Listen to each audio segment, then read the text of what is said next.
I know Ichabod is here in just a second, but thank you for the opportunity to come and share. It is a fine time for a little bit of a Halloween story, shall we say. Now, can you all hear me in the back okay? Because I don't want to mess with those. Ichabod doesn't know about microphones. So, all right, well, let's see if I can find the gentleman there and everything.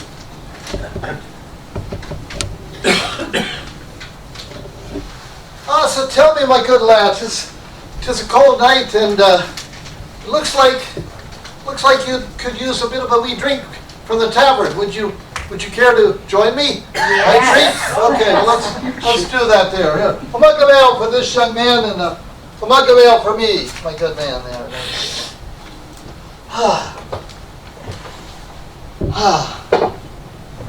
Tell you, it's good to have made the 2-mile journey from Tarrytown on a night like this. It certainly is. So tell me, young man, let me ask you this. Is Sleepy Hollow still haunted by all those various apparitions and spirits?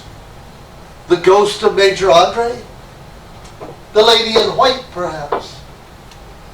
Or the most famous, or infamous, if you will, the Headless Horseman? Yes, well, maybe I could shed a little light on that one, shall we say. But first, let me ask you this, my good man. The widow von Brute, does she still live around here? I know.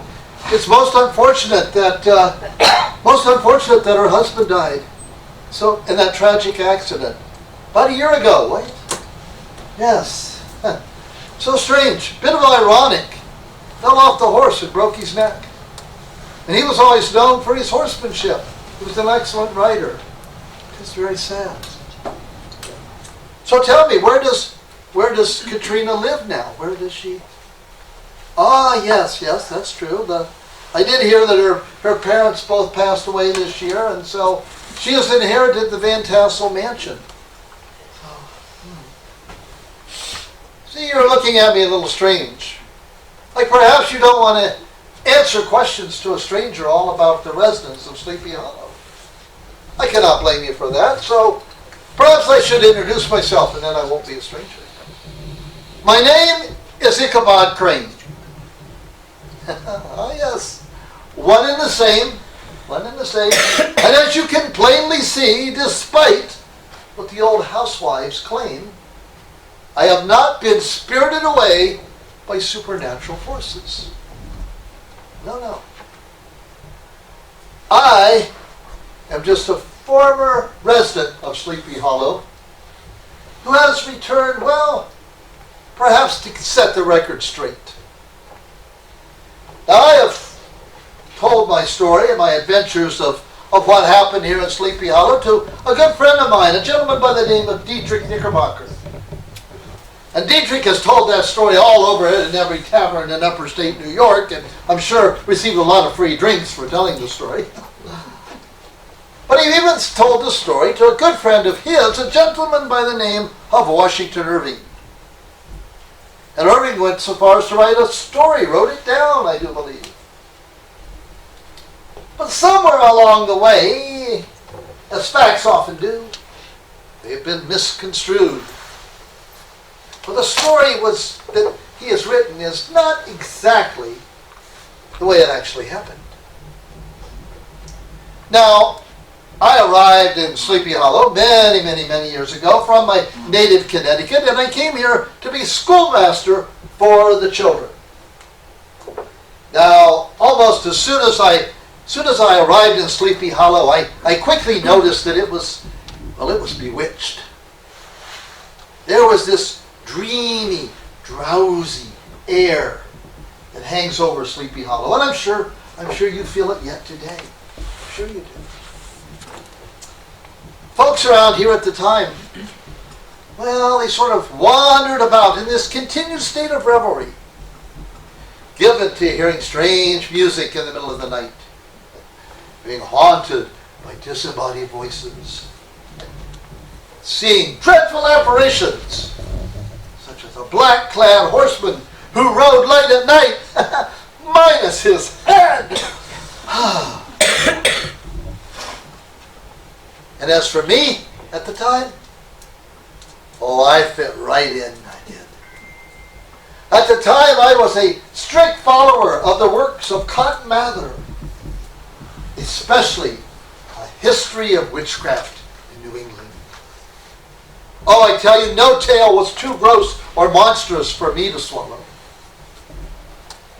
As I wended my way about the countryside, especially as darkness approached, past swamp and stream and woodland, were the very sounds of nature, the moan of the whippoorwill, the boding cry of the tree frog, the dreary hoot of the screech owl, birds rustling in the trees. They would all startle and excite my vivid imagination. I saw ghosts and goblins everywhere. Why, even fireflies sparkling in the deep recesses of the forest the way they do. They would often startle me. For just a second, I would fear I had been struck by a witch's token. Even my schoolhouse was haunted. For on numerous occasions I would come in the morning and I would find desks overturned, chairs overturned, papers strewn about. Everything topsy-turvy as if every witch in the county had met there the night before. Even the chimney was stopped up in an attempt to smoke us out. Now, at first, I believed the works, those incidents in the school, might have been the works of my older students. An act of revenge, if you will, for the strictness of my classroom. For you see, I always believed in that golden maxim, spare the rod and spoil the child. I tell you quite plainly, my students were not spoiled. No. It often became quite necessary to, shall we say, hasten a tardy loiterer along the flowery path of knowledge with a little application of the birch rod. So I thought perhaps they did all these things in retaliation. But upon questioning, and even with the most intimidation from that birch rod, they did not own up to doing the deeds. And I believe in looking back, no, they were not responsible. Those deeds, the schoolhouse deeds and the chimney, were the works of a group called the Sleepy Hollow Boys. Did they still? Oh, I doubt. They've all grown up and gone on to other things, but I mean, they could be seen riding around the countryside toward dusk and hooping and hollering and just getting into, well, there was really more mischief than ill will about the tribe. I mean, they were just some boys having fun. Except for their leader. The leader was a gentleman by the name of Brom Van Brute, or as his more likely nickname was known to all as Brom Bones. Now, Brom Bones did not like me. Why? All because of the most bewitching creature on God's green earth. A woman.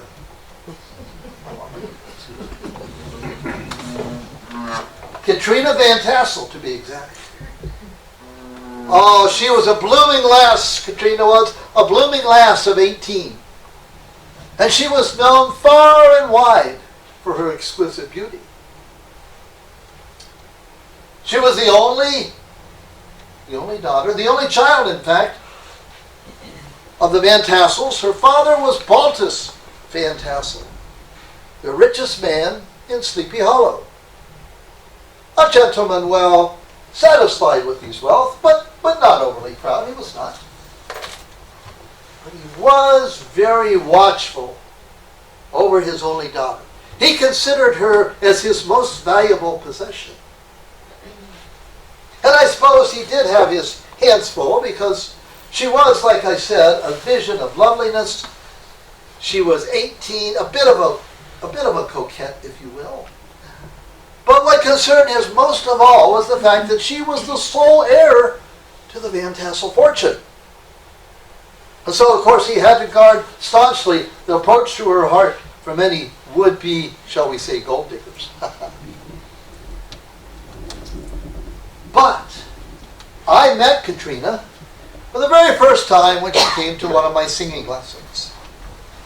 Now, my life as a school teacher, the salary of a school teacher is not plentiful. Was it then? Probably is not now. In fact, part of my salary, I roomed with one of the families of my students. A week here, a couple weeks there, that sort of thing. So I was all the time looking for ways to supplement my meager income. I was choir director at the church. I gave singing lessons.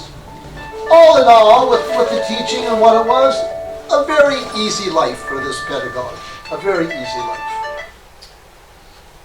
And then Katrina Van Tassel came to one of my singing lessons. And I was instantly smitten, I was. She was a vision of loveliness, I tell you. And she had the voice of an angel. And the manners and the charm of a goddess. I was in love. But there were obstacles to my true happiness. And the one was the aforementioned raw bones. For I was quickly told by many people in no uncertain terms that Brom Bones was a sparkin, Miss Katrina. And if I was to see his horse, a big black steed named Daredevil, if I was to see that horse tied up at the front porch of the Van Tassel mansion, I would be best advised to keep right on going. But when it comes to matters of the heart, I am a Romeo, if you will. And so I casually pursued the fair Katrina. And after some long walks in the sunshine, holding hands, a few stolen kisses, I soon discovered that Katrina was falling in much in love with me as I was with her. As a matter of fact, she soon made it quite clear to Brom Bones that not only was his horse no longer welcome at the Van Tassel mansion, neither was he. A fact Brom Bones did not take kindly to. Now I will tell you, my good sir, the truth be known, that he could have easily done me great physical harm. He's a big strapping lad, he was. He could have physically damaged me.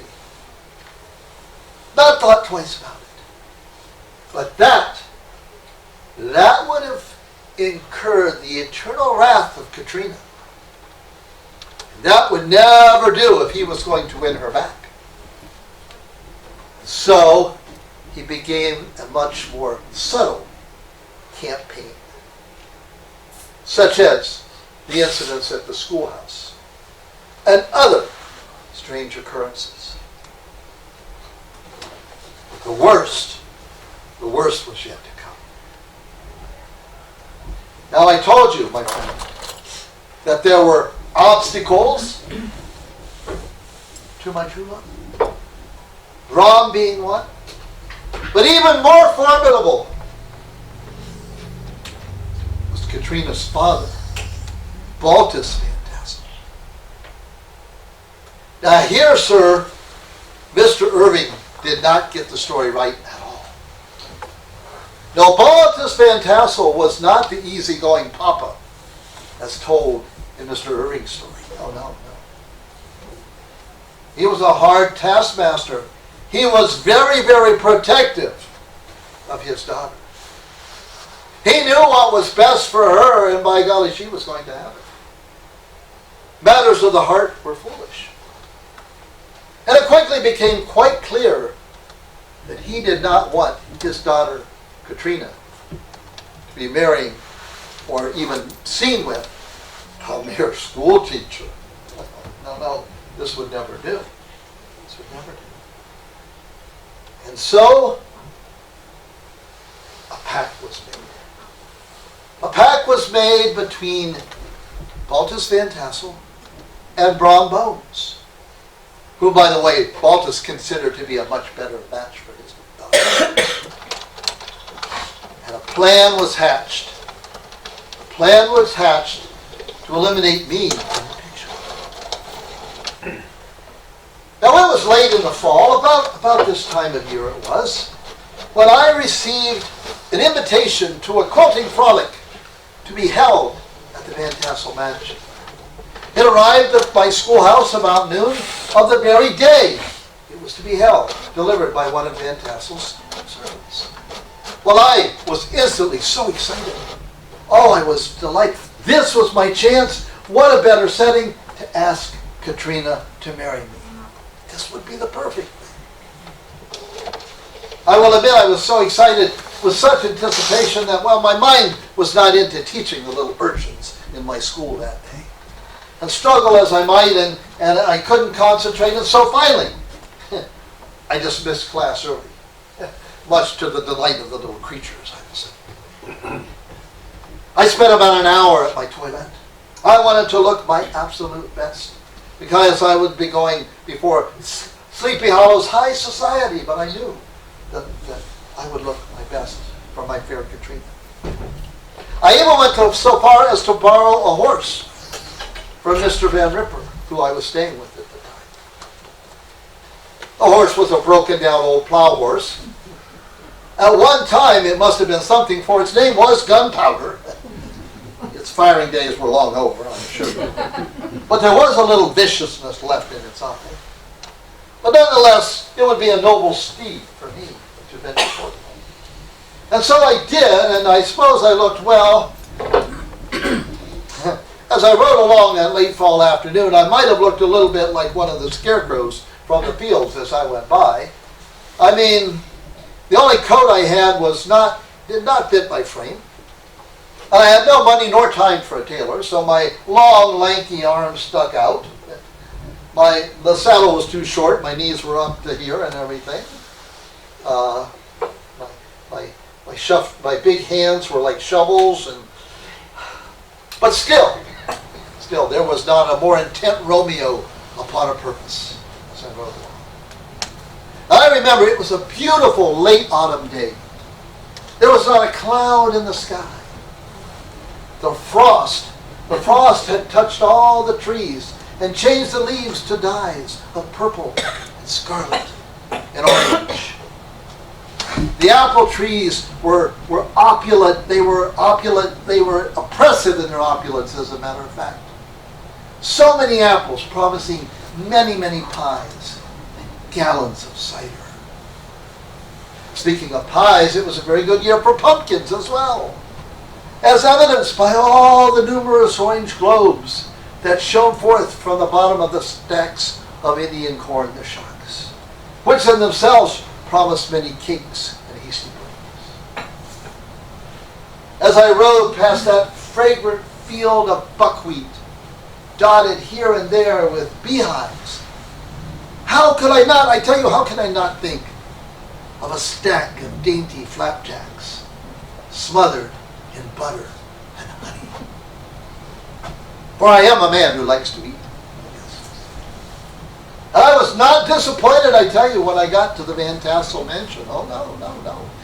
For in addition to these items I have just mentioned, the tables that were set up, they fairly sagged under the weight of great platters of smoked ham and beef, baked shadfish, mountains of roasted chicken. Said higgly-piggly all among this with bowls of preserved plums, peaches, pears, and every vegetable the good Lord created. And of course there were cakes, of course there were. Every kind, from the honey to the ginger to the ever-popular Dutch donut. Oh, it was a feast. Now everyone from Sleepy Hollow was there. including my arch rival, Brom Bones. But I tell you, Katrina outshone everybody. She was beautiful, even more beautiful than the food, the truth be known. She wore an emerald green gown, which set off the tantalizing greenness of her eyes. Oh, and she was just so happy to see me. Now, after we had all feasted to our content, it was time for the entertainment of the evening, music and dancing. The music was provided by an elderly Negro gentleman with an ancient fiddle, probably more older than he was, for it only had 2 or 3 strings, I swear. And yet the repertoire of the music that the two of them put forth made everyone want to dance, even Brom Bones.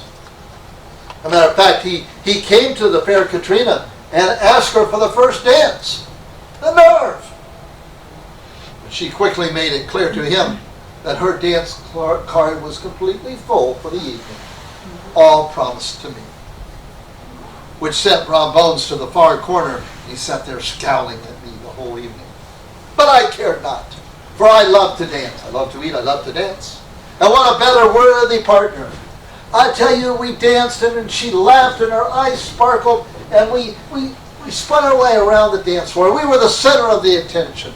Oh, it was so wonderful, and I was so excited. And again, I knew this was the time. And so, when there was a break in the festivities, we slipped away to a vacant parlor. And there, on bended knee, I asked Katrina to be my life partner. And she said yes. Oh, we were so happy. We were so in love. Again, much different than the story, but this is the way it really happened. Of course, we wouldn't make the official announcement at the party. No, we needed to inform her parents first, so we would do that after the ball tonight and then make the announcement.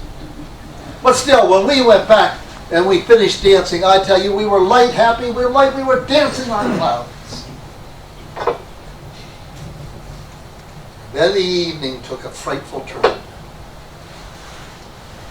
For it was at that point Baltus said, this being Halloween, perhaps we should hear some tales of the strange apparitions of Sleepy Hollow. Does anybody have any ghost stories? I will tell you, my friend, I have learned, if nothing else, about the good folks of Sleepy Hollow. You love to talk about your spirits and haunts. You have a story ready at every second. For example, the story of Duffy Mattingly, the phantom cannoneer who stands on the breastworks along the Tappan Zee and fires ghostly cannonballs at passing ships. Or the lady in white who perished here in Sleepy Hollow in a blizzard and now can be heard shrieking before a major winter storm. I will admit, my friends, I encountered that lady in white one time during the winter storm. Scared me nearly to death. Turned out to be a shrub covered by snow, but I was still scared. And of course there's the tale of Major Andre and the haunted tree where he was hung when he was caught attempting to take the plans of West Point to the British, set by the treasonous Benedict Arnold. But it was Brom Bones who brought the evening to a close with his story. He got up to the assembled and he said this. He says, you have all heard tales, but I have actually encountered a specter. None other than the Headless Horseman himself. Do you know this tale, schoolmaster? For he was a Hessian trooper whose head was shot off by a cannonball in some recent battle of a few years ago in the Revolutionary War. And now, at dusk, he can be seen by the local folks riding around the countryside looking for his head, attempting to find the battleground where his head is. Now then, Brom said, I was coming back from a visit to Sing Sing. And as I came to the hollow, I encountered a gentleman all dressed in black. It was cloudy and I couldn't see much more than that, said Brom. But he offered to race me for a bowl of punch. Brom said, I am never one to turn down a challenge. First one to the old church bridge at the far end of Sleepy Hollow would be the winner. Now Brom said, away we went. And we raced neck and neck. Neck and neck we did. My steed, Daredevil. My steed, Daredevil, was a great horse, and we were a little bit ahead of this black-clad horseman. We were right there. We were near the bridge. I saw the bridge, the old church bridge. I was going to win, said Brom, and then the moon came out. And as I looked at my competitor, to my great horror, he had no head. It was the dreaded headless horseman himself. Brom said, I am not ashamed to tell you, I pulled up short. I was so scared and startled. And the horseman galloped on across the bridge. And he turned at the end of the bridge, Brom said, and he looked back at me. And in a ghostly voice he said, I'll be back to look for my head, or that of another. And with that, the horseman vanished in a flash of fire and smoke. For Brom said, it is known that the horseman's powers end at the old church bridge, because his headless body is buried in the churchyard beyond. Now Brom said, I am a brave lad, but I am not a stupid lad. And so to this day, after that encounter, I will not ride through Sleepy Hollow late at night. So the party broke up. Katrina and I anxiously waited. We waited till everybody to leave. We were so excited to tell the parents, her parents, of our wonderful news. And when the time came, it did not go well. Baltus was furious. Actually livid was more the term. He absolutely refused to give his blessing. No good brave words on my part or teary inquiries on Katrina's part could move his heart. I will tell you right now, it would have been nice to have lived in the Van Tassel mansion. That would have been fine someday. But you know what? It was about love. I could care less about the money. I mean, I would have been happy with Katrina in a cabin on the frontier, an apartment in New York City, a small room, stowed away on a ship. I didn't care. I just wanted to be with her. And she felt the same way about me. All she wanted was her family's blessings. For she was very, very close to her family, but yet her father would not give that to her. And as the time went on, she became sadder and sadder. Again, she pleaded.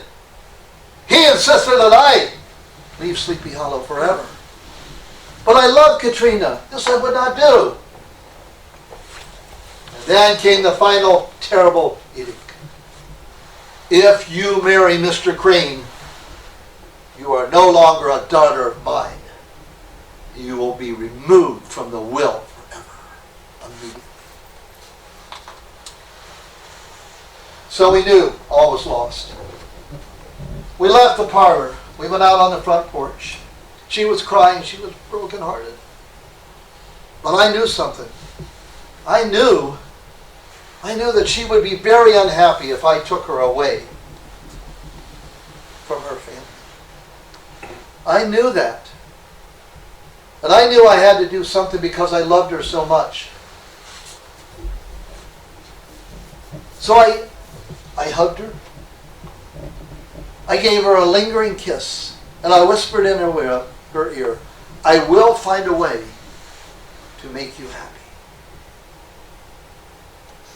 And I left. I mounted gunpowder and I began the arduous journey home. I was desolate.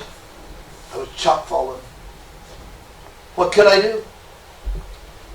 And in that state of mind, I began to recall all those ghostly tales.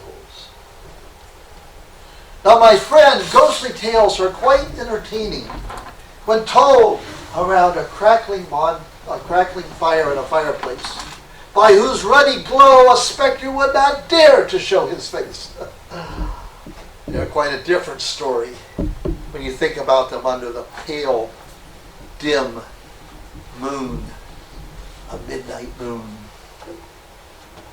Midnight, the very witching hour. I must travel through Sleepy Hollow to get home. Now my imagination ran wild. Every sound startled me.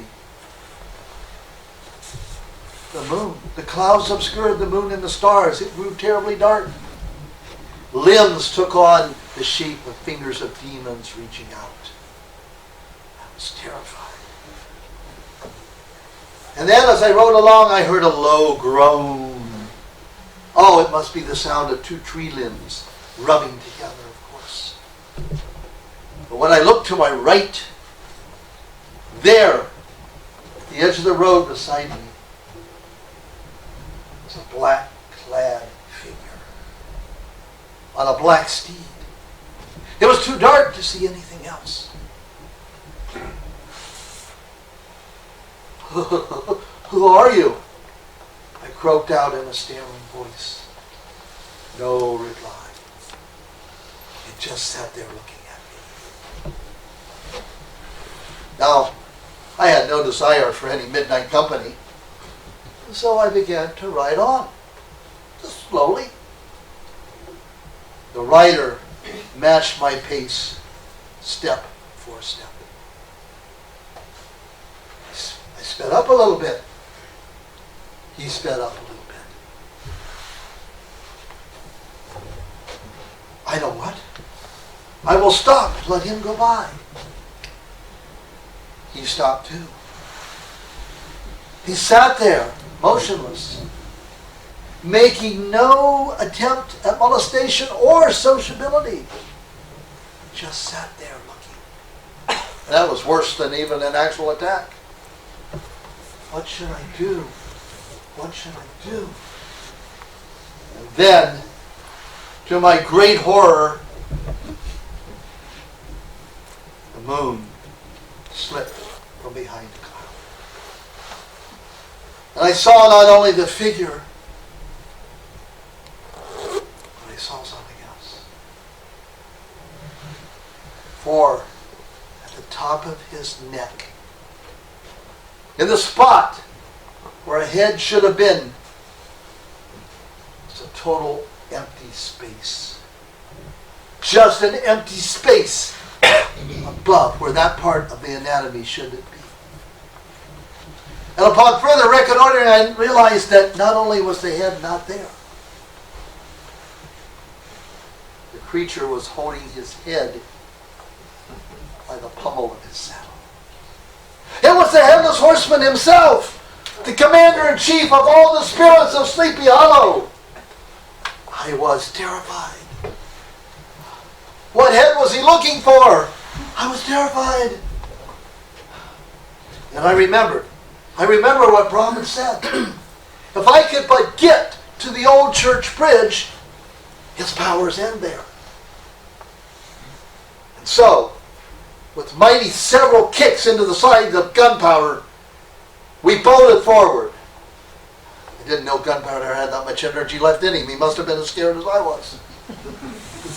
But the Phantom, the horseman must have anticipated my very move, because he was instantly at the same speed as me. And we galloped down through the Sleepy Hollow. The limbs are tearing at my face, and then we can see sparks coming off of the horseshoes, and on we galloped. And on, and he was neck and neck, and I could almost feel the horse's breath on my neck. And I would look back, and I would look over my head, and I would try and sing, and I would try and whistle anything to abate my terror.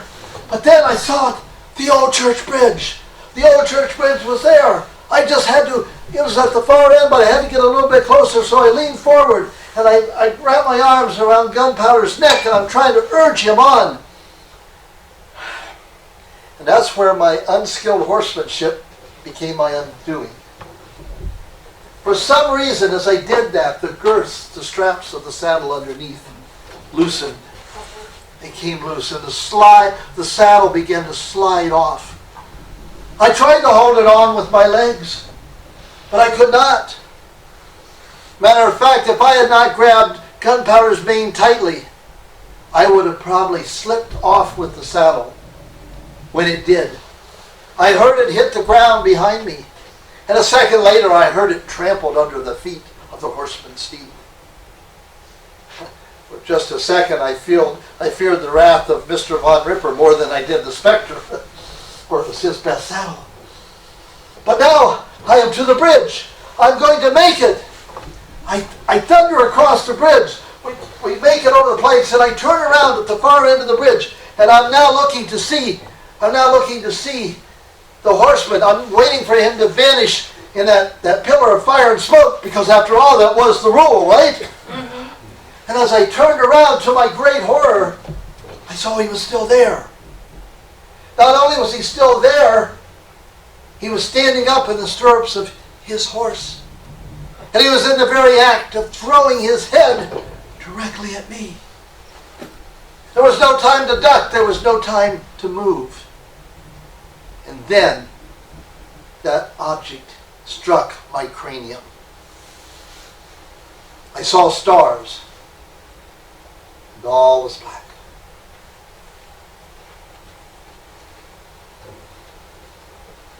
I awoke sometime later, lying in the middle of the road. The clouds had gone. A full moon illuminated the scene. Gunpowder was gone. The headless horseman was gone. A few feet from my head, was a shattered pumpkin. And as I looked around in the road, I saw two sets of horses' tracks deeply embedded, showing that the beast had been traveling at a very furious pace. Two sets of tracks. Two.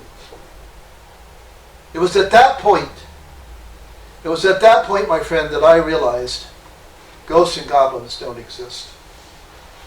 Because you see, ghost horses don't leave footprints. No. The headless horseman was somebody very real. I was pretty sure I knew who it was. I was pretty sure of this, because I realized this now as I lay there. I realized the extent that Baltus Van Tassel would go to chase me out of Sleepy Hollow. I realized no matter what we did, where Katrina and I went, or what we did, he would always be chasing, trying to get her back. If I took her away from her family, I would be dooming her to a life of misery. I love Katrina. Sometimes when you love something that much, for their happiness, you have to let them go. And so at that moment, I decided to leave Sleepy Hollow forever. I had just gotten paid, so I didn't need any money. There wasn't anything at the schoolhouse that I really needed, so I just left. But I did do one thing before I left. I awoken my one true friend there in Sleepy Hollow, Joseph Von Hayden. Yes, the one that owns the store here, the Mercantile. I awoken him, and after swearing him to absolute secrecy, I told him all that had transpired and my thoughts and my fears. And I asked him for one favor. Early in the morning, by candlelight, I sat at his kitchen table and I wrote a simple note. And it said this: "My dearest Katrina, I will love you forever. And because of that, I release you. Please find happiness. Ichabod." Joseph had that letter delivered anonymously. And I left Sleepy Hollow. Now, in my hurry to leave, I left behind my hat, lying not far from that shattered pumpkin. And I think that was one of the reasons that the old housewives developed the tale that I had been spirited away by supernatural forces. It does remain a quite popular tale, often told around autumn bonfires. I'm sure you've heard it. Now, over the years, my good friend Joseph, he would keep me informed of everything that happened in Sleepy Hollow. For he told me that after a while, Brom Bones, convinced by lovely Katrina, with much prompting from her father, I'm sure, to accompany him to the altar. And so they were married. But Joseph would also tell me that from time to time, whenever my name would come up, Katrina would always get this wistful look on her countenance. At the same time, Brom Bones, well, he'd get this sort of knowing look on his face and always burst out in a hearty laugh. Well, yes, I'm sure you have figured it out, my friend. Brom Bones was indeed the Headless Horseman, sent by Baldus Van Tassel to prey upon my fear of the supernatural, to drive me out of Sleepy Hollow forever, or perhaps even worse. Perhaps even worse. I traveled around New York State for a while. I eventually settled in New York City. And there I met a wonderful widow lady, and we were married. Ours was never the passionate affair that I had with Katrina, but I loved her very much. She's been gone 5 years now, and I still miss Ruth. I still do. And now that brings us to tonight. 1 year after Brom Bones fell off that horse and broke his neck. 1 year, Katrina's period of mourning is over. Katrina's had a lot of unhappiness in her life, especially this last year with the death of Brom, and then losing both of her parents to consumption 6 months ago. But I hope to bring a little happiness to her life once again. For there is nothing to prevent me from wooing the fair Katrina once again. I don't even need her money, for I read for the law and I'm a quite successful judge. Now the only question remains, will she have me? If I stay around this tavern any longer, I'm going to lose all my courage. So my friend, cheers to you, and wish this noble knight success on his errant mission of true love.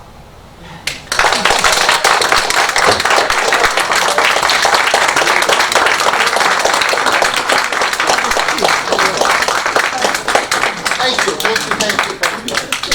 Again, I want to thank, I love that story, and I thought I'll just put a little different twist on it, shall we say. Again, I want to thank the Historical Society for having me. It's been a delight to come and share. And if I brightened your Halloween a little bit, I've done my job.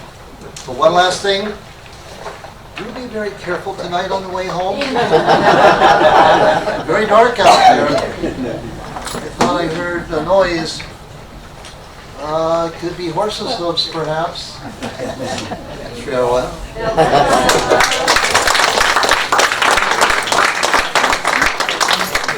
Thank you very much, Ichabod. Tonight's refreshments are courtesy of Kevin and David. Please stay and join us. And earlier in the season, we had one of our presenters had to cancel. That was Jane Tersillo, who wrote the Wicked Women series. And Smucker House is having her as a fundraiser to raise monies to make repairs on the building. So if anyone's interested, I have tickets. So it's a week from Saturday. And it's there's a morning and an afternoon.